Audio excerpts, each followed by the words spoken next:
Are you looking for a way to handle multiple offer situations as a listing agent? You receive a lot of different offers all at once, and you're trying to keep it clear so you can understand it yourself and then present it to your client. I just found myself in that position recently where I brought a new listing to the market and had 9 buyers that were bidding on the property at the same time. The offers came in fast and furious, and I had to keep it all straight. So I created a document to keep that clear for myself. And if you'd like, I'd like to share that with you. If you're interested in that, you're in the right place. Let's chat. Hi, I'm Mike Cerrone. I'm the comeback agent, and this channel is dedicated to my comeback in the real estate after a 15-year absence, and my goal and objective to close 25 transactions in my first year back. What just recently happened is I just took my first listing. I used a coming soon approach to bring it to the market, and it generated multiple offers. I want to share with you how I kept these offers straight during that situation. And just so if you haven't heard, I'm sure you have, but coming soon, the way I did that myself is I had a 1 week ramp up where I teased the market, teased agents in the MLS, let them know this property was coming, and it was broadcast, of course, syndicated out to all over the place. So the numbers were insane. Maybe 20,000 people had looked at this listing all over the place. You know, I only saw some basic information from the MLS that was tracking it. But the result is I marketed that for I teased that for the first 7 days. And then on a Friday, I opened it up for showings for Friday, Saturday, and Sunday. Monday, up until noon, we would collect any offers up until that time. And then from Monday, noon forward until Tuesday at noon, we'd review the offers with my seller. So that gave me 24 hours. And then I would respond to all the offers by Tuesday at noon. So they had to give me an acceptance deadline at that time and present me with an offer by Monday at noon, which is what happened. And it worked really well. Nobody tried to bump to the front of the line. Nobody tried to push it. I was very fortunate. I outlined the whole process in the MLS, in the private remarks that go out to agents. So all the agents knew what was going on. And I kept them in the loop during the whole process. So what I'd like to share here, though, is how I kept it straight when 9 offers came in and I had to assess those offers really quickly. Now, again, I'm coming back after a long delay. I've been in the business 31 years. I think it'll be 32 years this year. And when I started, the contract in my state that I'm in, Colorado, was only 3 pages long. I think it was legal size, but I remember it was 3 pages. And then by the end of my career, I think we were up to maybe 10 pages. And today we're up to 25 pages. It's insane how much information is there. And of course, all the blanks you have to fill in a contract is there too. I just saw an amazing piece there. I have to go back and actually count, but I think there are around 180 or so entries that you have to make in a contract in my area as a real estate agent.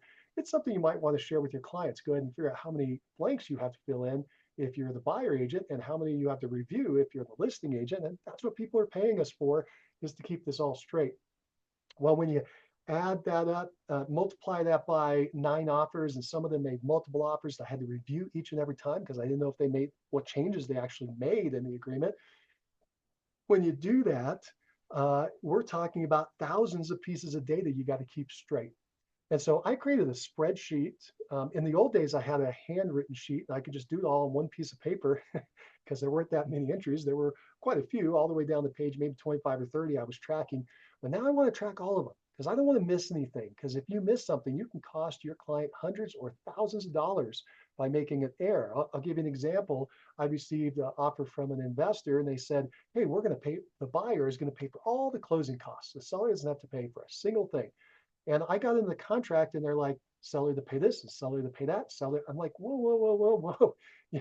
You said everything was going to be paid by the buyer, but when I read the offer, that's not what the offer says. And of course, the written word is what overrides, at least in my state, I assume everywhere else.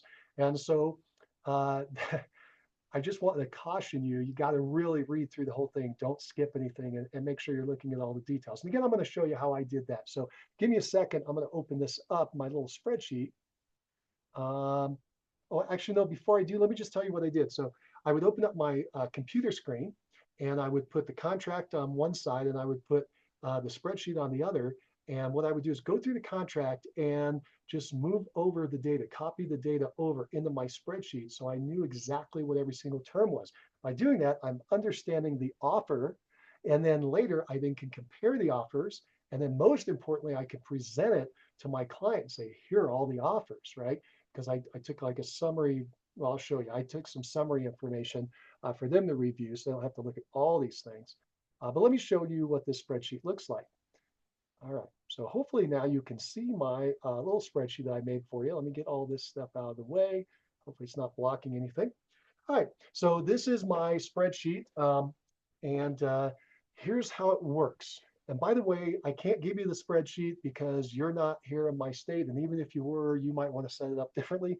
But I can show you how I did it and how it works. And then maybe you can set yourself up one. It took me almost a full day, maybe half a day to full day to set this up. It was over a weekend and I was spending a lot of time. But once I did it, the advantage, I reviewed the offer in 1 hour for the first offer. And when I set this up, I was able to get that down to 20 minutes an offer and be very, very detailed, as you're going to see. Okay, so I've got my seller who I'm representing and their property. Then I've got a summary part up at the top, and I'll just show you that I have offer details down below. The summary part up at the top is what I'm going to, it brings all the information, the highlights together, and what I would share with my client. They can focus on this upper part, which they're most concerned about, like how much money they're going to walk out of closing with, right? If we take a look at this very first one, and we look at the summary, it shows when the offer was received, the buyer's name, what kind of offer it was, what their close date is, possession date, when they want a response for acceptance and the time. And then we get into the good stuff like earnest money and what was the actual price that they offered and did they ask for any concessions from the seller to the buyer? What was commissions and how much is that in dollars? And is there any title work? Because some of these buyers, in my state, the seller typically pays for title, but they have the option to do it otherwise. And many of these buyers were saying, hey, look, we'll even pay for the title of work. So I had to put that in there as an adjustment, as well as owner's extended coverage. That's what they call it in my state. And then we got a net price. So this is where I can compare the net prices between the offers. And that gets really interesting. What my client wants, though, is a little further down. So I just take my net sheet and I start doing the net sheet information. So I show what I believe their payoff is. This is what the seller told me on a first. There's no second. I share what my compensation is. Any property taxes I estimate to be paid, because in my state they're paying arrears and the seller has to pay that, but they're going to get a refund back from their mortgage company 60 days later. So I show all that. And then again, in my state, the seller typically pays for title insurance. So title insurance and extended coverage.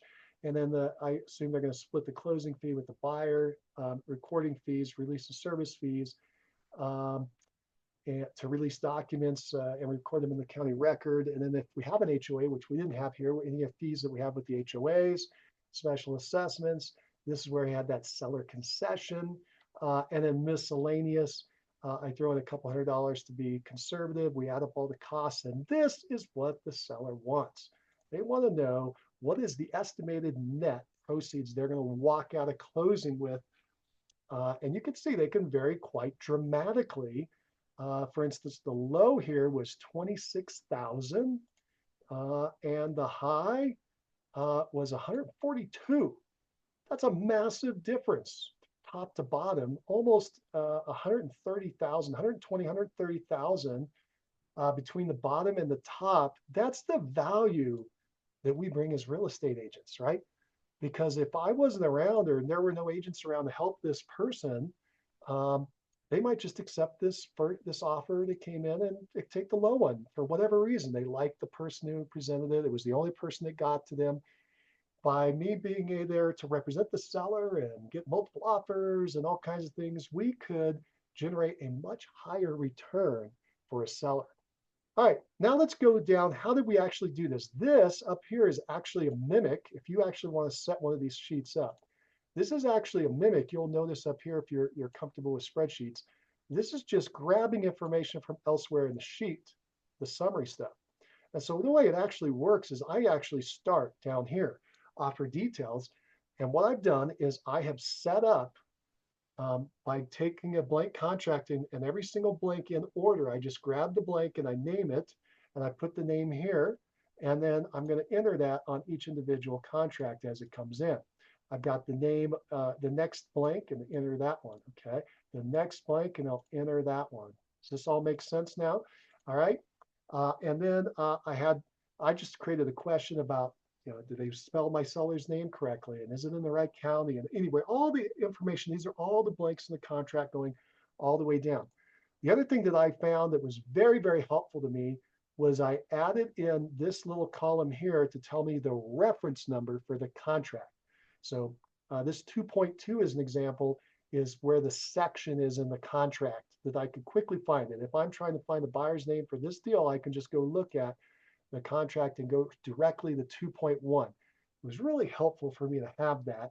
And I recommend if you're setting this up, you do the same. So we're starting here on line 40. And notice how many lines we have in this contract. Look at how far down I'm going. Oh my gosh.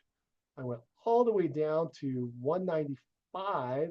And I actually have a couple more things I got to review in the contract. Boom to there. And then we've got a post-contract pieces of information that have to be dealt with as well. To get me to the end of the contract, that was like 180 entries or just under it. That's extraordinary when you think about it, that we are juggling that much information. And so I didn't want to get any of it wrong, so I wrote it all out. And I entered all the information here. You'll notice I have some of them highlighted and in red. That's to warn me, hey, you need to go back and address this. Make sure the seller knows what's going on, and you may want to counter. And if you do, you might want to counter on these items. Okay, so you notice some of them I have them highlighted, bolded, and some of them I have in red because it looked different or odd, or I just want to make sure that I was dealing with it and addressing it. And some of these I have questions about, right? And so again, I'm going to go back up to the top here real quick. When I enter it down here, if it's an important item, it'll get pulled up into my summary, as I mentioned earlier. Now, the other thing that I want to point out is down at the bottom, when I finish the contract, you're going to typically have additional documents that you're going to be dealing with. And so I have a list here, and I want to know, did we get it, did we not? Has it been dealt with? So for instance, lender letter, proof of funds, because we have a bunch of cash buyers. We've got seller's property disclosure, source of water, lead paint, and closing instructions. Those are important in my state. You'll have your forms, they're important. And then I wanted to know whether I received them or not. And interestingly, most people did, even though I provided our side, they didn't provide it back. So I knew it was missing and I had to deal with that. Addendum review, one of mine had an addendum and I had to deal with that. So I had to make a lot of notes on it because that becomes part of your contract. And then questions for the buyer agent. And so I had a group of questions that I wanted to ask each agent when I reached back out to them and or their lender. I would put those down here as well. Now, I'm in a state where we don't have to have attorneys involved in our closings. You may be in one and you may not have to go this far in. I'm not sure. But at some point, you're going to have to, I have to assume you're going to have to review something, whatever state you're in. And in my state, where we don't have attorneys that have to be involved in the contract, we can have them, but they're not required. We have to be able to review all this information and share it with our clients. And that's how I did it. So again, that's my worksheet. And I've got it for as many offers as come in. This is an example. I update the agent updated it very fast. So this is actually version 2B. And then later get to another offer updating their situation. And that was it. So that's why I have a 1, a 2B, a 2C, and a 3, and a 4, and a 5, and 6, and it just goes right on all the way up to 9. And in this particular situation, but you could do this where you just have one offer come in and you could use this sheet to keep it straight in your head. Or if you had 2 or 3 or 5 or 50, whatever it is, you can keep this all organized. So I'm hoping that this has been helpful in some way and that and you learned a little bit about how I structured it. You can set it up this way or not. By the way, again, I'm not giving any legal advice. You do it your way in your state. Talk to your broker, your attorney. But this is how I set it up in my state to track it and make sure that I'm not missing anything. And now you kind of see the format so that you could set one of these up for yourself if you chose to. Be sure to let me know down in the comments section, one, if you think this is valuable, and two, if you would use a form like this. Are you gonna put together a form like this? I really love to hear that, and whether you think that's true or not down in the comments section. And also, if you like this video, be sure to give us a thumbs up if you want to see more information like this. Again, I appreciate your time today. I hope you have a productive and wonderful day and you keep moving forward. Bye for now.